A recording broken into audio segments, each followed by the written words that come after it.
There's a moment in every interrogator's career when they realize the person across the table knows something that could change everything. And there's another moment, far rarer, when you realize you're not the one in control of the conversation. You never were. My name is Major Sarah Chen, military intelligence officer with 12 years of experience in enhanced interrogation and information extraction. I've questioned terrorists, war criminals, enemy combatants, and double agents. I've broken men who swore they'd never talk. I've extracted intelligence that saved thousands of lives. But I never met anyone like the man in cell 7. This story isn't about what I did to him. It's about what he did to me, and why everything I thought I knew about strength, about resistance,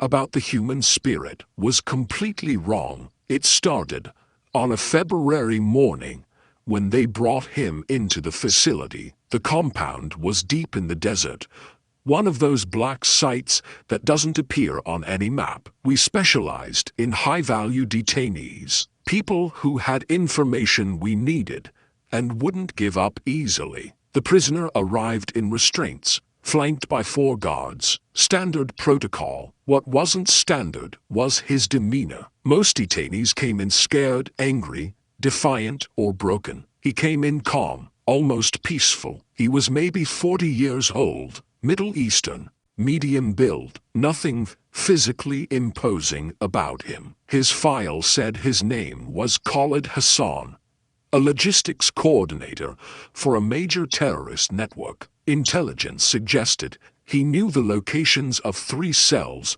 planning imminent attacks on U.S. soil, attacks that would kill hundreds, maybe thousands. My job was to get that information, whatever it took. I had 2 weeks. The first session started that afternoon. I entered the interrogation room to find him sitting quietly, hands folded on the metal table. The room was deliberately uncomfortable, too cold. Fluorescent lights that hummed and flickered. Metal chair bolted to the floor. Every detail designed to create psychological pressure. Khalid looked up as I entered, and I saw something in his eyes that unsettled me. Not fear, not hatred, something closer to sadness. "Good afternoon," he said in perfect English. "You must be Major Chen." I didn't respond.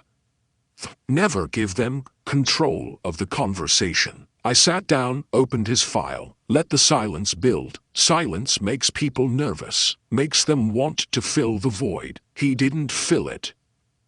He just waited, patient as stone. "You know why you're here," I finally said. It wasn't a question. "Yes." "You believe I have information about planned attacks. You want me to tell you where and when. Do you? Does it matter what I say? You've already decided I'm guilty. I'm not here to determine guilt. I'm here to prevent innocent people from dying." He nodded slowly. "We all tell ourselves we're the heroes of our own stories, don't we? Even when we do terrible things." I leaned forward. "Khalid, I'm going to be direct with you. We have evidence that links you to 3 separate cells. We know attacks are being planned. People will die if you don't help us stop them. Children, families, innocent people. You have a chance to save them. And if I help you, what happens to me? That depends on the quality of the information. Cooperation is always taken into account." He smiled, but there was no humor in it. "You're lying.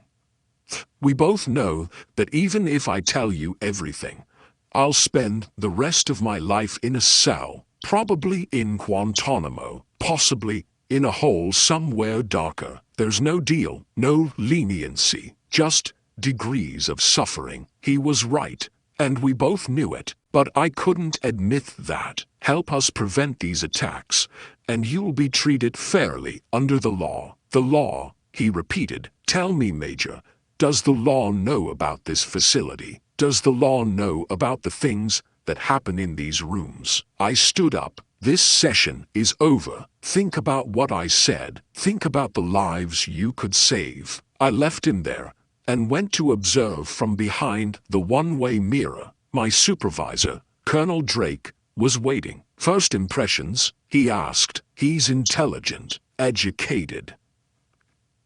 Not going to break easily. How long do you need? Standard protocol is 2 weeks, but he's resistant. Might take longer. Drake shook his head. You don't have longer. Intelligence suggests the attacks are planned for the end of the month. That's 13 days from now. Get me actionable intel, Major. Use whatever methods you deem necessary. Whatever methods necessary. That was the phrase that haunted me. In our world, it meant everything from sleep deprivation to stress positions to waterboarding. Techniques that skirted the edge of torture. Techniques that worked most of the time because everyone breaks eventually. Everyone.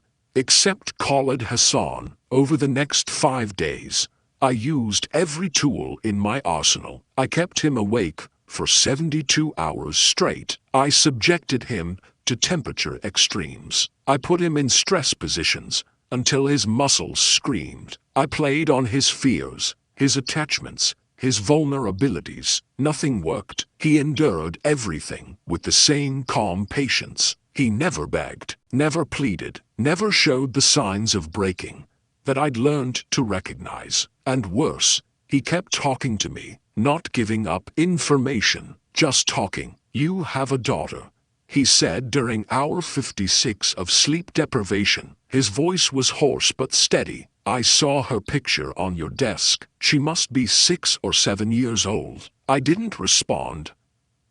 Don't engage personally. Don't let them into your head. She's beautiful. You must be very proud. This isn't about me. Everything is about all of us, Major. Do you think she understands what you do here? What her mother does to people? I protect people. I keep her safe by hurting others, by becoming the thing you claimed to fight against. I increased the cold in the room, made him stand longer, but his words stayed with me. On day 6, Colonel Drake called me into his office. He's still not talking, Drake said. It wasn't a question. No, sir. He's incredibly resilient. Maybe you're not using the right methods. I knew what he meant. Enhanced interrogation had escalated after 9/11, but there were still lines, unofficial ones, things we didn't put in reports, things that existed in the gray space between interrogation and torture. Sir, I don't think pain is the answer with this one. He's prepared for pain. He expects it, almost welcomes it, then find what he's not prepared for. We're running out of time. I returned to cell 7 that night. Khalid was sitting on his bunk, staring at the wall. He looked thinner, more exhausted, but still somehow centered. Tell me about your life before this, I said, surprising both of us with the question. He turned to look at me. Why? Because I want to understand. You're not a monster. I can see that. So how did you end up here? For a long moment, he was silent. Then he began to speak. I was a teacher, mathematics, in a small village outside Kabul. I loved my job, loved my students. Then one day, American forces came to our village. They were looking for insurgents. There was a firefight, and when the dust settled, my wife and 2 daughters were dead. Collateral damage. They called it an accident of war. My chest tightened. I'm sorry. Are you, or is that just something you say? Would you be sorry if your daughter died in an accident of war? If someone labeled her collateral damage and moved on, that's different, is it? Is your daughter's life worth more than mine were? Is American blood redder than Afghan blood? I didn't kill your family, Khalid. No, but you serve the same machine that did. You wear the same uniform. You believe in the same cause that made their deaths acceptable. And that justifies killing more innocent people, perpetuating the cycle. He stood up, his exhaustion falling away for a moment. I never said it was justified. I said I understood. That's different, Major. I understand how good people can do terrible things when they believe the cause is righteous. I understand because I've become that person, just like you have. I'm nothing like you, aren't you? You torture people in the name of security. I plan violence in the name of justice. We both tell ourselves we're the good guys. We both sleep at night by believing the ends justify the means. The only difference is perspective. I left that night shaken, went home to my daughter, held her while she slept, and wondered if Khalid had done the same with his daughters, if he'd read them stories and kiss their foreheads and promised to always protect them, if he'd failed them the way I might fail mine. Day 9, 4 days left before the intelligence suggested attacks would occur. Drake was pressuring me to escalate. The facility commander was suggesting waterboarding. Everyone wanted results, and I had nothing to give them. I sat across from Khalid again. He looked terrible now. Weight loss, muscle degradation, signs of severe stress, but his eyes were still clear. I need the information. Khalid, tell me where the attacks are planned, and if I do, will it bring my daughters back? No, but it might save someone else's. Or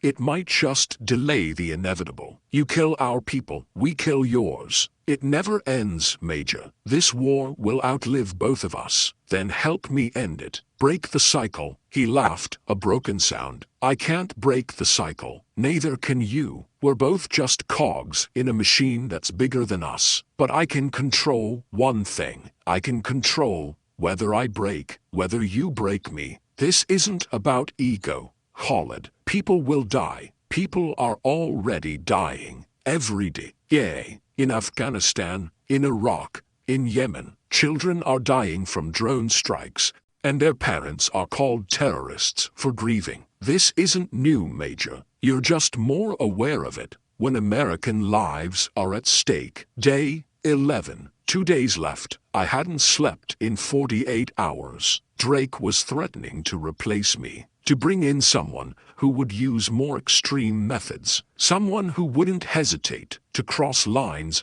I was still trying not to cross. I entered cell 7 at 3 in the morning. Khalid was awake, sitting in the corner. He looked up when I came in, and I saw recognition in his eyes. He knew what was coming. The escalation, the final push. I sat down on the floor across from him. Not the interrogator's chair, not the power position. Just 2 people in a cell. I can't do this anymore, I said, the words surprising me as much as him. Can't do what? Any of it. I thought I was strong enough, thought I could separate the job from who I am. But you were right. I've become the thing I thought I was fighting. So, what will you do? I don't know, but I can't break you. I won't, even if it means failing the mission. Khalid studied me for a long moment. Then he spoke, his voice gentle. There are no attacks, Major. I stared at him. What? There are no cells, no planned operations. Your intelligence was wrong, or fabricated, or misunderstood. I was a logistics coordinator.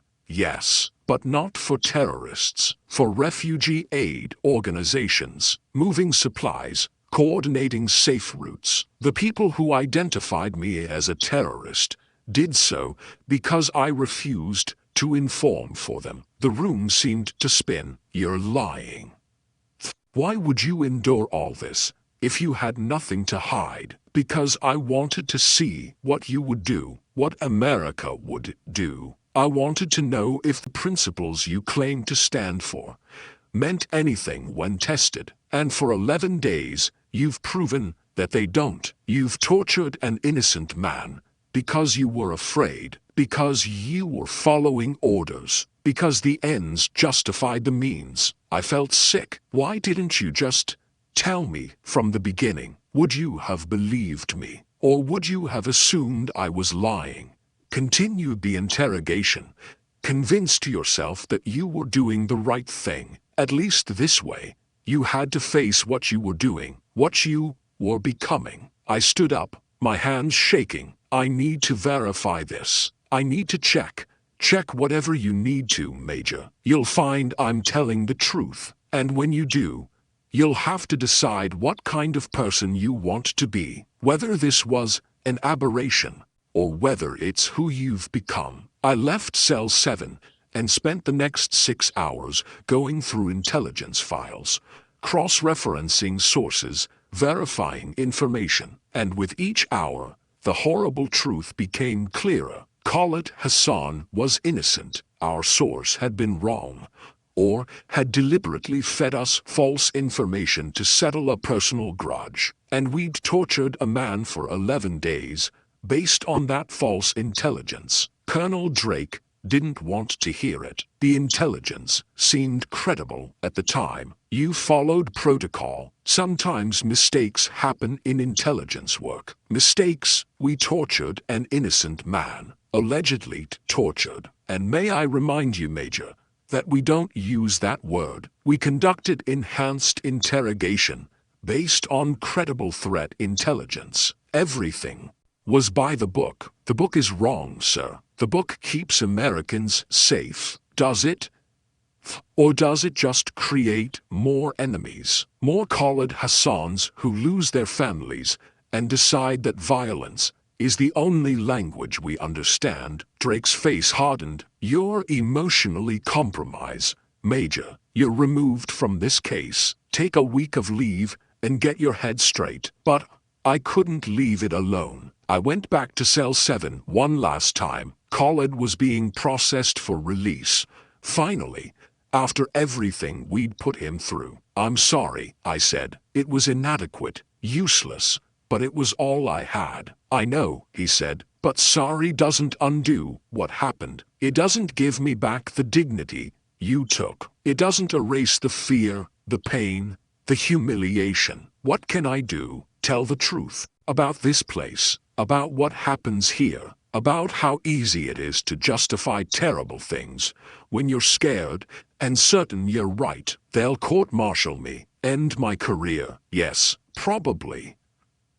But you asked what you could do. That's the answer. The question is whether you have the courage to do it. I sat with that question for 3 days, thought about my daughter, my career, my life, thought about everything I'd worked for, everything I'd sacrifice if I spoke out. And then I thought about Khalid's daughters, about all the people who'd suffered, because good people chose comfort over courage, chose career over conscience. I went to the Inspector General, filed a formal complaint, detailed everything that had happened in Cell 7 and in hundreds of other cells like it, testified before closed congressional hearings, spoke truth, even though it cost me everything. They court-martialed me, dishonorably discharged, took my pension, my security clearance, my career. Some people called me a traitor, others called me a coward for breaking ranks, but Khalid called me brave. He found me 6 months later,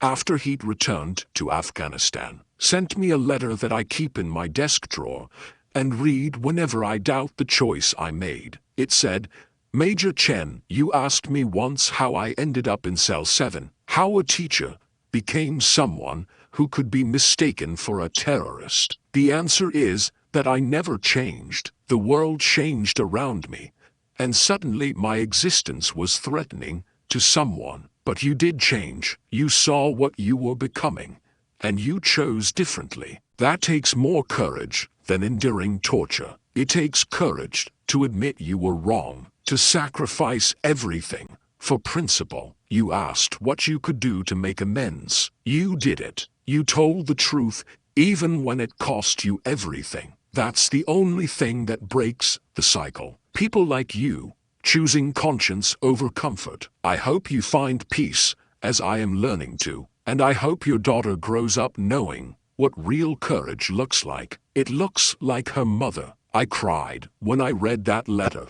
cried for the first time since the whole ordeal began, not from sadness, but from something closer to relief. Because here's what I learned in Cell 7. Here's the lesson that cost me my career, but saved my soul. Strength isn't about how much pain you can inflict. It isn't about breaking people, or forcing compliance, or doing whatever it takes to achieve your objectives. Real strength is knowing when to stop, when to say this is wrong, even when everyone around you says it's necessary, even when the cost is everything you've worked for. We tell ourselves that the ends justify the means, that torture is acceptable if it prevents attacks, that cruelty is justified by security, that we can sacrifice our principles in the name of protecting those principles. But we're lying to ourselves, because the moment you compromise your principles to defend them, you've already lost. You've become the thing you're fighting against. Khalid taught me that, not through breaking, through refusing to break, through maintaining his dignity and his humanity. Even when I was trying to strip both away, he was stronger than me.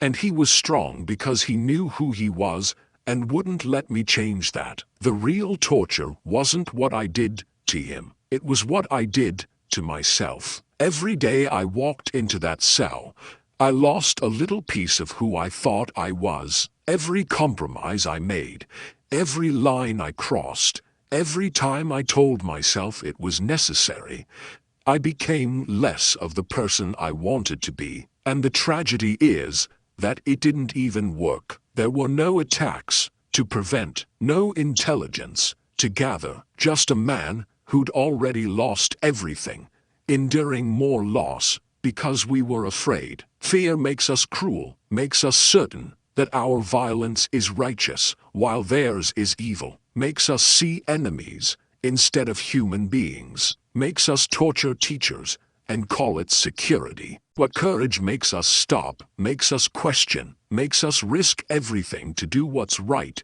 even when what's right is uncomfortable and costly, and goes against everything we've been trained to believe. I don't know if what I did mattered. The facility is still operational. Enhanced interrogation still happens. The machine keeps grinding forward, but I know I couldn't be part of it anymore. I couldn't look my daughter in the eye and tell her to stand up for what's right if I wasn't willing to do it myself. That's the lesson. That's what the prisoner in cell 7 taught me. Real strength isn't about how much you can endure or how much pain you can inflict. It's about having the courage to stop when everyone tells you to keep going, the courage to admit you were wrong, the courage to sacrifice everything for the truth. Khalid was the strongest person I ever met, and I was trying to break him. But in the end, he broke through to me, broke through the certainty and the fear and the justifications, and showed me what I was becoming. He saved me, not by giving me information, but by refusing to let me destroy the person I was supposed to be. If you take anything from this story, take this. The easiest thing in the world is to justify cruelty when you're afraid. The hardest thing in the world is to choose mercy when everyone tells you to choose power. But that hard choice is the only one that makes you strong, the only one that keeps you human, the only one that breaks the cycle. I made the hard choice, lost everything, and found something more valuable than career, or comfort, or certainty. I found myself again, and I have a teacher named Khalid Hassan to thank for that, even though I'm the one who put him in cell 7.